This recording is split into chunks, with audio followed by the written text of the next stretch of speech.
이 이스라엘의 역사를 계속 더듬어가는 중에 이제 다윗과 솔로몬이 통일 왕국을 세우는 곳까지 나와왔습니다. 그 중심에 이제 성전을 건축하는 이야기가 오늘의 이야기입니다. 다윗이 언약궤를 모셔오지요. 그리고 곧바로 성전 건축을 시도합니다. 그런데 사실 하나님을 섬기는 야훼 신앙은요, 본래 장막에서 장막으로 법궤를 모시고 이동하는 성막 체제였어요. 어느 한 곳에 머물러서 성전을 짓고 여기가 하나님의 전이다 하고 땅땅땅 기둥을 세우는 그런 공동체가 아니었죠. 따라서 이스라엘 내부에서는요, 왕이 주도하는 성전 건축 계획에 대한 찬반 양론이 팽팽했습니다. 사무엘하 7장을 보면 이제 6장이 법궤를 모셔오는 이야기고요. 사무엘하 7장을 보면 다윗 왕이 성전 건축을 시도하는 이야기가 나오는데요. 7장 2절과 3절은 성전을 건축하자는 사람들의 의견이 반영되어 있습니다. 제가 읽어보겠습니다. 하루는 왕이 예언자 나단에게 말하였다. 나는 백향목 왕궁에 사는데 하나님의 궤는 아직도 휘장 안에 있습니다. 나단이 왕에게 말하였다. 주님께서 임금님과 함께 계시니 가셔서 무슨 일이든지 계획하신 대로 하십시오. 왕을 대표자로 해서 왕이 주도하는 성전 건축을 하려고 하는 그 계획이지요. 그런데 바로 뒤에 이어지는 7장 4절을 보면요, 성전 건축에 반대하는 사람들의 의견이 등장합니다. 그날 밤 주님께서 나단에게 나타나셔서 이렇게 말씀하신다는 겁니다. 너는 내 종 다윗에게 가서 전하여라. 나 주가 말한다. 내가 살 집을 네가 지으려고 하느냐. 그러나 나는 이스라엘 자손을 이집트에서 데리고 올라온 날로부터 오늘날까지 어떤 집에서도 살지 않고 오직 장막이나 성막에 있으면서 옮겨 다니며 지냈다. 내가 이스라엘 온 자손과 함께 옮겨 다니는 모든 곳에서 그 어느 누구에게라도 나에게 백향목 집을 지어주지 않은 것을 두고 말한 적이 있었느냐. 두 의견을 들여다보면요, 각각 주장의 근거가 되는 생각이 그 안에 심겨져 있어요. 성전을 짓자는 사람들은요, 다윗이 통일왕국의 왕이 되어서 이제 그럴듯한 군주가 되었는데 대단한 궁전을 짓고 사는데 다윗이 섬기는 하나님이 성전이 없다? 이게 말이 안 된다는 겁니다. 어떤 논리죠? 중앙 집권적인 권력 체제에 따라서 세상에 나라의 위엄과 위신을 세워야 된다는 겁니다.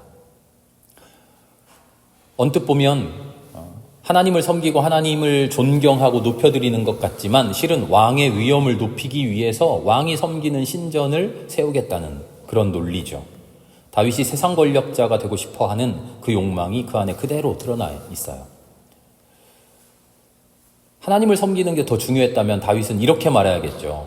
나에게 백향목 궁궐이 있는데 하나님께는 성전이 없으니 성전을 지어드려야겠습니다가 아니라 나는 백향목 궁궐을 지었는데 아이고 하나님은 성전 없이 장막에 계시는 분이니 내가 성전을 헐고 궁궐을 헐고 나도 장막에 지내겠습니다. 다윗은 이렇게 말했어야 옳죠.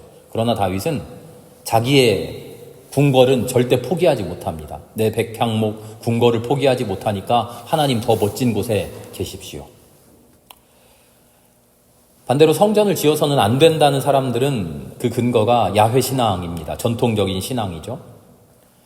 신을 어떤 한 장소에 성전에 모시는 것은요, 가나안 이방 풍습이에요. 가나안 사람들은요, 신전을 세워놓고 여기에 신이 있다, 신이 여기에 있다 하고 신을 소유하려고 했어요. 여기에 있어서 여기에 있는 우리들을 지켜주신다. 심지어는요, 신상을 가지고 다니면서 신상을 소유한 사람이 신적인 능력을 행한다고 하는 그런 영향력을 행사하기도 했죠. 하나님은 그런 풍습을 반대하시는 겁니다.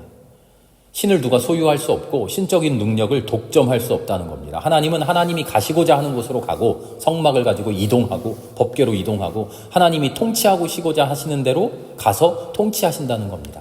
어디 누구에게나 매이지 않고 하나님은 스스로 행동하시는 분이라는 거죠. 그래서 성전을 지어서 안 된다는 사람들의 주장은 한편으로는 매우 신앙적인 것처럼 보입니다. 그런데 우리 지난주에 역사적인 배경을 한번 훑어봤죠. 그러나 사실 이 즈음에 모든 사람들은 신앙에 충실한 사람들은 아니었어요. 언약궤를 뺏기는 일에 있어서도 그러든지 말든지 소홀했고요. 언약궤가 돌아왔었을 때도 방치해 두었고요. 하나님의 질서대로 사사를 두는 게 아니라 왕을 세우는 일에 적극적이었고요. 이런 걸로 보아서 이미 하나님을 섬기는 신앙은 이미 뒷전이 되어 있었는데, 왕이 성전을 짓는다고 하니까 그 반대하는 구실로 가만 보자, 뭐가 있을까 생각하다가, 맞아, 우리의 종교 전통이 있잖아, 우리의 종교 전통을 가지고 반대하면 되겠네, 아마 이런 구실을 삼았지 않았을까 그렇게 생각합니다. 그런데 8절 이후에 이어지는 나단의 신탁을 보면요, 성전 건축을 두고 찬반양론 팽팽하게 맞부딪혔던 의견이 결국은 왕의 의견대로 결론지어지는 모습이 드러납니다. 10절과 11절을 제가 읽어드릴게요. 하나님이 이렇게 말씀하십니다. 내가 한 곳을 정하여 거기에 내 백성 이스라엘을 심어 그들이 자기의 땅에서 자리 잡고 살며 다시는 옮겨 다닐 필요가 없도록 하고 이전과 같이 악한 사람들에게 억압받는 일도 없도록 하겠다. 이전에 내가 나의 백성 이스라엘에게 사사들을 세워준 때와는 달리 내가 너를 너의 모든 원수로부터 보호하여서 평안히 살게 하겠다. 그뿐만 아니라 나 주가 너의 집안을 한 왕조로 만들겠다는 것을 이제 나 주가 너에게 선언한다. 성전을 건축하자고 하는 왕의 입장이 승리한 겁니다. 하나님의 목소리를 빌어서 하나님이 허락해 주셨다라고 선포를 하는 거죠. 그 내용이 참 특이합니다. 이스라엘 백성을 한 곳에 정착시켜주고 자리 잡고 살게 하신다는 겁니다.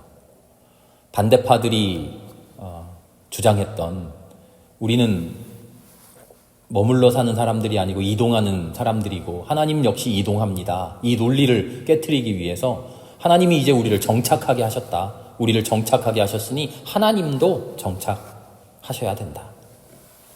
그리고 나서 갑자기 새로운 이야기가 등장합니다.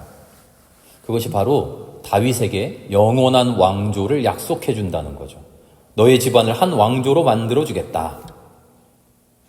나 주가 너에게 선언한다.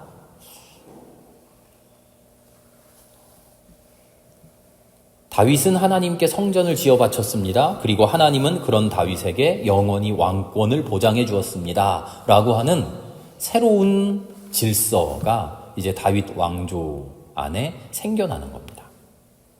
이것을 성서 신학에서는 다윗 계약이라고 부릅니다. 다윗 계약.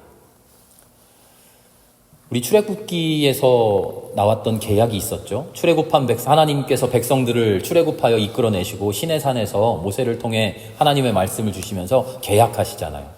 너희들은 하나님의 백성이 되어라. 나는 너희의 하나님이 되겠다. 이게 모세 계약이에요. 성경, 특별히 구약 성경에서 매우 중요한 두 가지 계약이 있는데요. 이게 다윗 계약과 모세 계약이에요. 구약 성경의 핵심은요, 하나님과 인간들 사이에, 하나님과 하나님의 백성 사이에 약속이 맺어진다는 거예요. 계약이 맺어진다는 거예요. 우리가 내 멋대로 어떤 신이든지 골라서 내 마음에 드는 신을 섬긴 게 아니고요. 하나님도, 신도 자기 마음대로 쓱 보다 민족들을 찾아보다가 이 민족이 좋겠네 하고 요놈이 마음에 드네 해서 자기 백성으로 삼은 게 아니라 하나님과 하나님의 백성 사이에 신실한 믿음의 약속을 가지고 하나님이 우리 하나님 되시고 내가 하나님 백성 됐다. 그게 성경 안에 있는 하나님과 인간 사이의 약속이에요. 그런데 그 약속이 두 가지 전통이 성경 안에 존재하는 겁니다. 지금까지는 모세 계약을 가지고 진행되어 오다가 이제 다윗 시절에 새로운 계약이 등장합니다.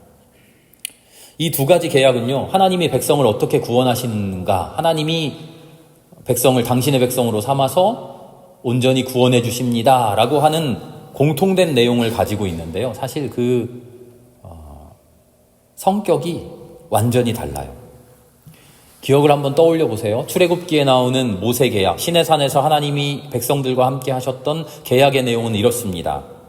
조건적인 약속이에요. 백성들에게 너희들이 이렇게 살면 구원하여 주겠다. 그러나 너희들이 이렇게 살지 못하면 너희들에게 심판을 내리겠다. 그렇죠? 기억나시죠? 조건적인 계약이에요. 만약 백성들이 이렇게 하지 않는다면 하나님 심판하시고, 만약 백성들이 올바르게 살면 구원하신다는 거예요.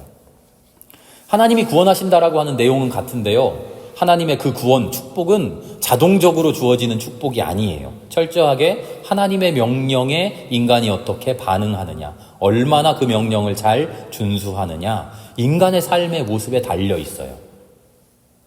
이것은요, 이스라엘 스스로의 책임을 강조하는, 인간 스스로의 결단과 인간 스스로의 실천을 강조하는 출애굽 평등사회 전통의 신학이에요. 그런데 그런 평등사회를 사람들이 점점 거부하죠. 거부하면서 왕정을 선택하잖아요. 그러면서 자기들이 이제 종교를 순종적인 종교가 아니라 왕국에 봉사하는, 통치에 이용하는 종교로 이용하기 시작해요. 그러면서 생겨난 계약이 다윗 계약이에요. 이 다윗 계약은 하나님께서 우리를 구원하십니다 하는 내용은 표면적으로는 똑같지만 그 성격이 매우 달라요. 무조건적인 계약입니다. 무조건적인 계약. 무슨 말이냐면요, 하나님은 백성들이 잘못하더라도 심판하지 않으셔요. 그럼에도 불구하고 사랑을 끝까지 거두지 않으셔요. 이런 하나님이 더 좋은 것 같죠? 우리가 잘못하면 심판하시고 잘하면 복 주시는 하나님보다 잘못함에도 불구하고 우리를 끝까지 구원하시는 하나님. 어떻게 보면 신앙이, 종교가 한 단계 더 발전한 것 같죠. 그런데 그게 아니라는 거예요. 거꾸로예요. 하나님이 모든 것에 주도권을 쥐고 우리 인간에게 너희들 복종할래, 순종할래, 올바르게 살래, 멋대로 살래, 우리에게 결단을 요구하시는 하나님이 아니라 오히려 하나님은 우리에게 무조건적으로 복을 줘야만 해 라고 인간에게 묶여버린 하나님이 되어버리는 거예요. 하나님의 말씀을 준수해야 하는 책임이 인간에게는 있는데 결국 인간이 구원받는 것은 하나님의 책임이에요. 오히려 하나님은 인간이 하나님의 말씀을 듣든지 안 듣든지 인간을 구원해야만 하는 의무를, 책임을 지게 돼요. 이 언약의 기초가 되는 것이 뭐였죠? 다윗이 성전을 지어서 바쳤습니다. 한 왕국의, 한 나라의 안정된 체제 안에서 하나님이 정착하기 시작했다는 거죠. 그리고 그 정착의 대가로 무조건적인 구원을 베풀어야만 하는, 오히려 인간에게 종속된 하나님으로 전락하는 거죠. 이 두 가지 서로 다른 하나님과의 계약을 다른 말로 하면요, 신앙의 두 가지 유형이 생겼다는 겁니다. 하나님을 섬기는 신앙의 모습이 두 가지로 발전해 왔다는 거예요. 모세계약의 전통에서는, 출애굽계약의 전통에서는 하나님을 믿는 사람들은 항상 이렇게 신앙생활했습니다. 하나님의 명령을 잘 지켜야지. 하나님의 명령이 뭘까? 하나님 지금 나에게 무슨 명령을 하시는가? 그 뜻대로 어떻게 살 수 있을까? 그렇게 순종적인 신앙의 모습에 집중했어요. 그런데 다윗계약으로 넘어오면서 사람들의 신앙의 형태가, 행태가 바뀝니다. 왕조가 굳건해지고 나라가 바로 서고 그 나라에 충성하는 것이 하나님을 섬기는 것이라고 변질되기 시작을 하는 거죠.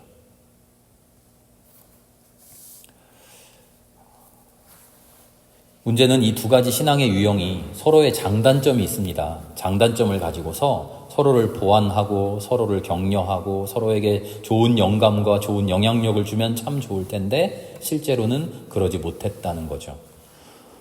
통일왕국을 지나면서 솔로몬 이후에 남왕국 유다와 북왕국 이스라엘이 분열되면서 남쪽 유다 사람들은 주로 다윗 계약 계열의 신앙을 가지게 돼요.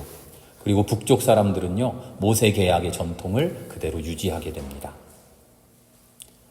문제는 서로의 신앙을 비난하기 시작했다는 겁니다. 예루살렘 성전이 남왕국에 있죠. 남왕국의 예루살렘 성전을 가지고 있는 남왕국 유다의 사람들은 북왕국을 뭐라고 비난했을까요? 아니, 정통신앙으로 세워진 진짜 공식적인 성전이 여기 있는데 저 북쪽 놈들은 자기들 멋대로 성소를 세우고 성소에 금송아지도 놓고 우상을 섬기네. 쟤네들은 신앙을 배신한 사람들이야. 이렇게 북쪽 이스라엘을 비난했습니다.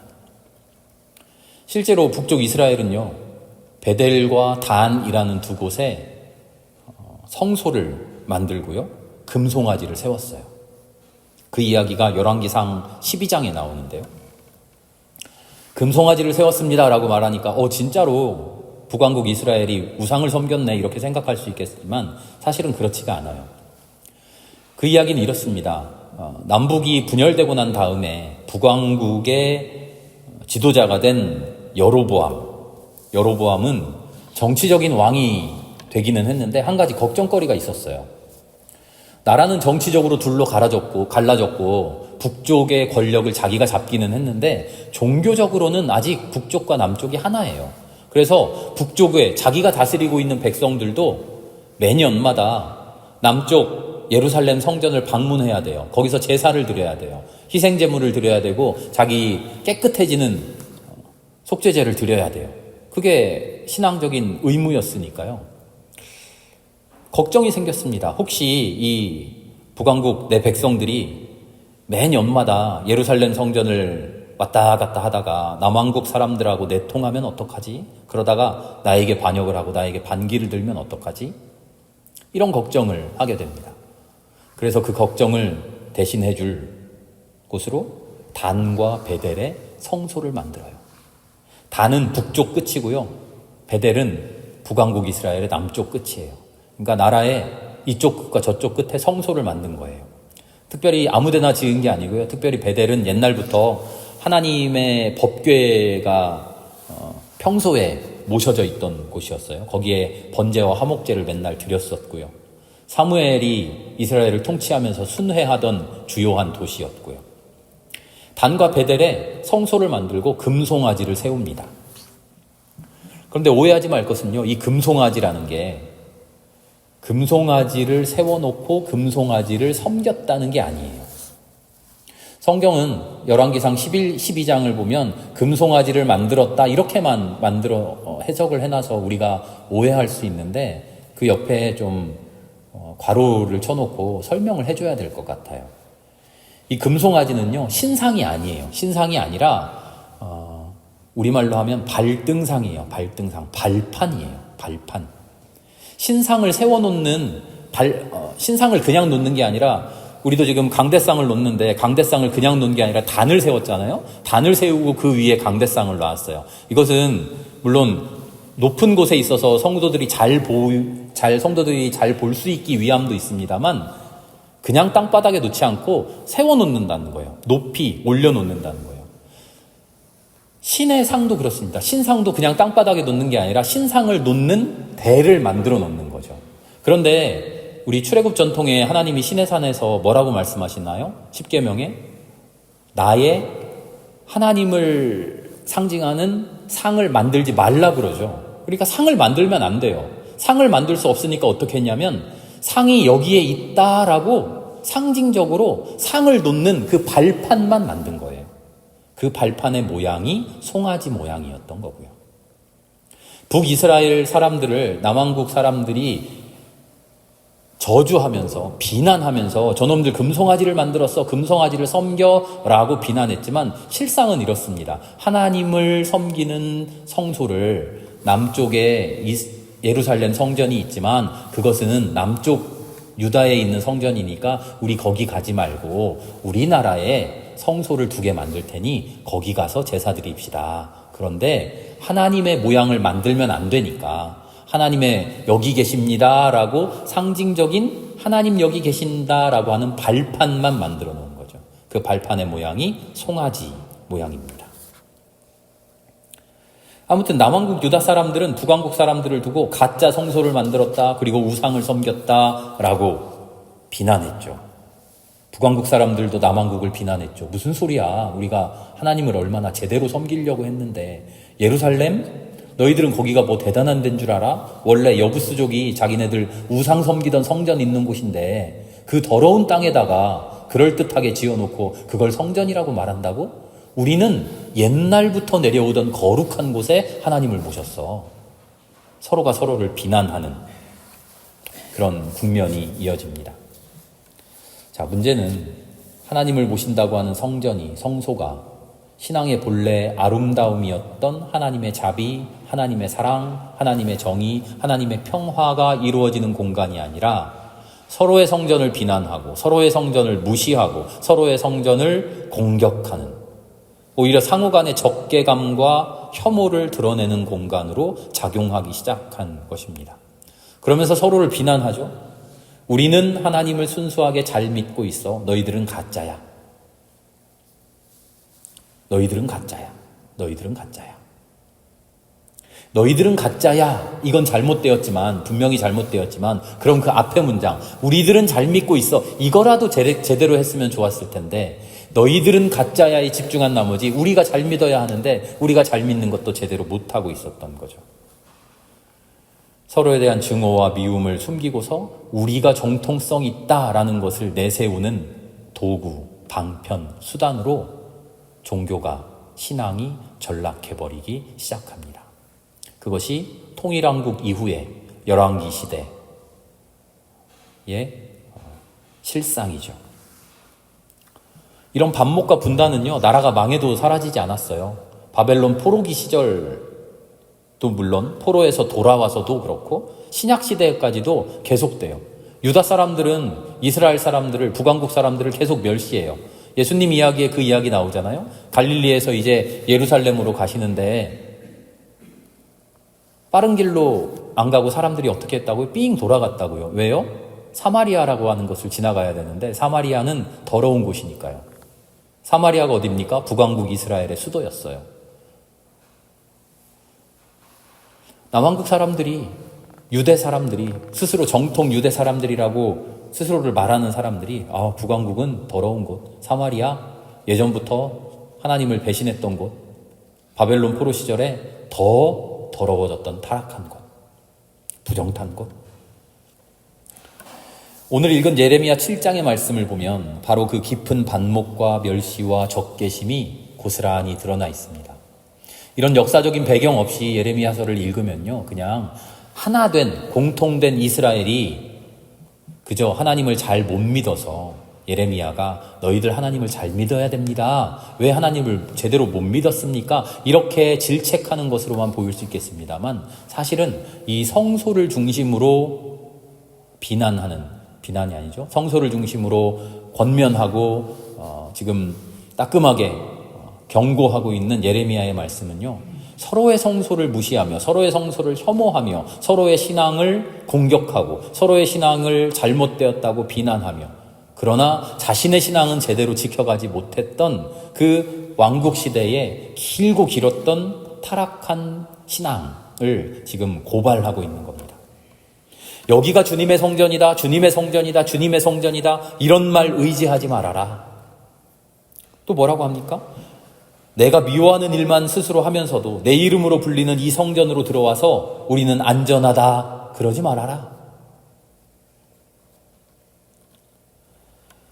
여기가 주님의 성전이라고 백날 떠들어봐야 뭐합니까? 하나님이 미워하는 짓을 지금 몇백 년 동안 해오고 있었는데요. 성전에 들어와서 나는 안전하다 하면 뭐합니까? 이스라엘과 유다가 서로 우리가 더 잘 믿는다, 너희는 가짜다, 맨날 그렇게 싸우기나 했는데 하나님이 그 성전에서 드리는 제사를 기뻐하셨을까요? 하나님이 그 성전에서 올리는 번제를, 화목제를 하나님이 기뻐 흠양하셨을까요? 서로 싸우기나 했지, 서로 미워하고 반목하기나 했지, 실제로 신앙을 지키는 일은 하나도 안 했다는 겁니다. 그게 도둑들의 소굴이 되어버렸다라고 하는 예레미야의 신랄한 비판이죠. 이렇게 이스라엘 역사의 커다란 한 단락이 마무리됩니다. 물론 역사를 이야기하려면 솔로몬 이후에 수많은 왕들의 이야기가 있습니다만 우리는 지금 종교의 진행, 신앙의 진행을 이야기하고 있으니까요. 이야기의 줄거리는 이렇습니다. 출애굽을 통해 하나님께서 이루어 가시고자 하는 야훼 공동체, 평등사회 하나님 나라가 이스라엘 역사 속에서 어떻게 이루어져 갔습니까? 광야 시절과 사사시대 훈련을 통해서 잘 되어가는가 싶더니 사사시대가 끝날 때쯤 아니야, 우리도 왕을 세우고 싶어 라고 백성들은 오히려 세상적인 국가를 더 원하게 되면서 하나님의 나라의 실현, 하나님의 나라의 완성을 물거품으로 되돌려버립니다.